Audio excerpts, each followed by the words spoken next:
एक खूबसूरत पहाड़ी गांव में माया नाम की एक महिला रहती थी, जहां अक्सर बाहरी लोग घूमने आते रहते थे।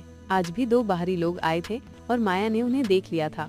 माया सुबह होते ही अपने काम करने लग जाती थी और हमेशा ही सबसे पहले प्रार्थना करती थी। आज भी वो अपनी प्रार्थना कर ही रही थी कि इसी बीच सीमू नाम का एक आदमी उसके पास आता है, जिसकी माया पर गंदी नजर थी। माया को सीमू बिल्कुल भी पसंद नहीं था, इसलिए वो उससे ज्यादा बात भी नहीं करती थी। प्रार्थना के बाद माया नदी के किनारे बैठकर कपड़े धोने लगी। इसी बीच दोनों बाहरी लोग उसके पास आते हैं और उससे काली पहाड़ी का रास्ता पूछते हैं। बाहरी लोगों में एक लड़का और एक लड़की थी। माया दोनों को काली पहाड़ी का रास्ता बताती है, जिसके बाद वे दोनों पहाड़ी की तरफ बढ़ने लगते हैं। उनके जाने के बाद माया फिर से कपड़े धोने लगी। वो गांव के लोगों के कपड़े धोती थी और बदले में उनसे पैसे लेती थी। दूसरी तरफ दोनों बाहरी लोग एक वीरान सी जगह पर पहुंच गए थे और मौका देखकर एक दूसरे का पानी निकालने लग जाते हैं। माया भी कपड़े धोकर अपने घर जा रही थी। रास्ते में वो जब दोनों को पानी निकालते देखती है तो वो भी गर्म हो जाती है और वहीं बैठकर अपनी उंगली का इस्तेमाल करने लग जाती है। कुछ देर बाद माया अपने घर के काम कर रही थी। माया के पति का नाम नोआ था। 1 साल पहले उसके साथ एक हादसा हुआ था, जिस कारण वो चल नहीं सकता था। माया नोआ का पूरा ख्याल रखती थी और उसकी खूब सेवा करती थी। रात को नोआ माया से बातें कर रहा था। नोआ की टांगों का ऑपरेशन तो हो गया था, लेकिन वो अभी तक चलने फिरने नहीं लगा था, इसलिए डॉक्टर ने उसे थेरेपी करवाने को कहा था। नोआ के पास थेरेपी के लिए पैसे नहीं थे, जिस कारण आजकल वो उदास ही रहता था। माया उसे समझाती है कि मैं जल्दी ही पैसे इकट्ठे कर लूंगी और फिर मैं तुम्हारी ऐसी थेरेपी करवाऊंगी कि तुम जल्दी ही चलने लगोगे। इतना कहकर वो नोआ के पास आती है और उसे गर्म करने लगती है। हादसे के कारण नोआ की ताकत भी चली गई थी, इसलिए माया की कई कोशिशों के बाद भी उसका डंडा गर्म नहीं होता और बेचारी माया प्यासी ही रह जाती है। अगले दिन गांव में एक नया लड़का घूमने आता है और इस नए लड़के का नाम बिंसो था। रोज की तरह माया आज भी नदी किनारे कपड़े धो रही थी। बिंसो उसके पास आकर उससे काली पहाड़ी का रास्ता पूछता है। माया उसे पहाड़ी के बारे में बताकर पूछती है कि क्या तुम्हारे साथ कोई नहीं है। बिंसो बताता है कि मेरी कोई लवर नहीं है, इसलिए मैं अकेला ही घूमने आया हूँ। इतना कहकर वो माया को एक एनर्जी बांट देता है और माया को वो बेहद पसंद आती है। बिंसो अब जैसे ही चलने लगा तो माया भी उसके साथ चलने को तैयार हो जाती है। बिंसो जिस तरफ जाने वाला था उसी रास्ते पर माया का घर था, इसलिए वो बिंसो के साथ चलने लगती है। थोड़ी देर चलने के बाद माया के पैर में मोच आ जाती है, जिसके बाद बिंसो उसे संभालने लग जाता है। वो जल्दी जल्दी माया की मोच निकाल देता है। बिंसो ने माया को छुआ था, जिस कारण वो गर्म हो गई थी। बिंसो भी मौका देखकर उसकी गुफा में धमाके करने लग जाता है। अगली सुबह माया एक बंदे का हिसाब किताब कर रही थी।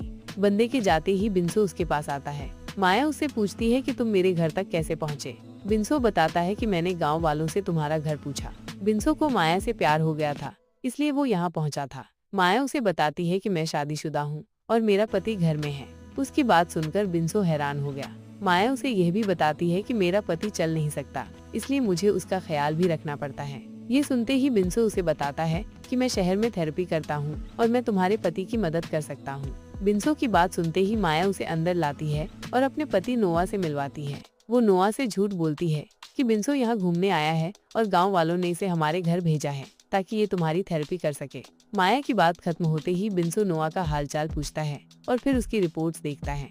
रिपोर्ट्स देखने के बाद वो हादसे के बारे में पूछता है। उसे बताया जाता है कि नोआ पीठ के बल एक पेड़ से गिरा था। सारी बातें सुनने के बाद बिंसो नोआ की टांगों की जांच करता है। जांच के बाद बिंसो माया के साथ घूमने लगा। वो माया को बताता है कि मैं जल्दी ही नोआ की थेरेपी शुरू कर दूंगा और बदले में तुमसे कोई पैसे भी नहीं लूंगा। घूमते घूमते बिंसो माया को अपने टेंट के पास ले आता है। बिंसो इसी टेंट में रहता था और मौका देखकर माया की गुफा में धमाके करने लग जाता है। सीमू भी इसी जगह पर था और वो साला छुपकर दोनों की वीडियो बना लेता है। अगले दिन बिंसो ने नोआ की थेरेपी शुरू कर दी। माया बिंसो के पास ही खड़ी थी और मौका मिलते ही अपनी तरबूज बिंसो की पीठ पर रगड़ रही थी। नोआ ने दर्द के कारण अपनी आंखें बंद करी हुई थी, इसलिए वो माया की शरारत देख नहीं पा रहा था। थोड़ी देर बाद माया नदी किनारे कपड़े धो रही थी और इसी बीच सीमू उसके पास आता है। वो आते ही माया को वही वीडियो दिखाने लगता है, जिसमें माया बिंसो का पानी निकाल रही थी। वीडियो देखकर माया गुस्सा करती है, लेकिन साले सीमू पर कोई असर नहीं होता। वो माया से कहता है कि अगर तुमने मेरा पानी नहीं निकाला तो मैं ये वीडियो तुम्हारे पति को दिखा दूंगा। माया उसे समझाने की कोशिश करती है कि तुम गलत कर रहे हो, मगर सीमू उसकी बात नहीं सुनता और उसकी गुफा में धमाके करने लगता है। सीमू ने माया की मजबूरी का फायदा उठाया था, जिस कारण माया पूरी रात सो नहीं पाई थी। अगली सुबह बिंसो फिर से नोआ की थेरेपी कर रहा था। उसकी थेरेपी ने जादू की तरह काम किया था, जिस कारण नोआ धीरे धीरे चलने लगा था। थेरेपी के बाद नोआ आराम करने चला जाता है, जबकि बिंसो माया से बातें करने लगता है। बातें करते करते दोनों इतने गर्म हो जाते हैं कि घर के बाहर ही एक दूसरे का पानी निकालने लग जाते हैं। रात को नोआ को नींद नहीं आ रही थी। शायद वो माया से कोई बात करना चाहता था, लेकिन माया को नींद में देखकर चुप था। अगली सुबह बिन्सो फिर से नोआ की थेरेपी करने लगा। थेरेपी के कारण नोआ चलने तो लगा था, लेकिन फिर भी वो ज्यादा खुश नजर नहीं आ रहा था। रात को माया बिन्सो के पास थी।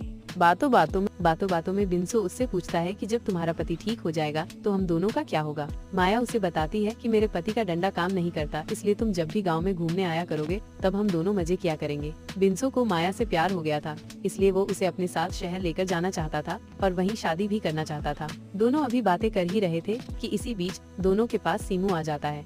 सीमू इस वक्त नशे में था। वो आते ही दोनों को बुरा भला कहता है। इसी के साथ वो बिन्सो को सब बताता है कि मेरे फोन में तुम दोनों की वीडियो है। बिन्सो को उसकी बात पर यकीन नहीं था, इसलिए सीमू उसे वीडियो दिखाता है। सीमू अब फिर से माया की गुफा में धमाके करना चाहता था, और वो भी बिन्सो के सामने ही। माया उसकी बात मानने को तैयार नहीं थी, जिसके बाद सीमू को इतना गुस्सा आता है कि वो साला अपनी गन निकाल लेता है। गन देखकर दोनों बेहद डर गए थे। सीमू बिन्सो को एक तरफ करता है और माया को कपड़े उतारने को कहता है। सीमू नशे में था और उसके हाथ में गन भी थी। हालातों को देखकर माया अपने कपड़े उतारने लगी। उसके गोल गोल तरबूज देखकर सीमू उस पर टूट पड़ता है।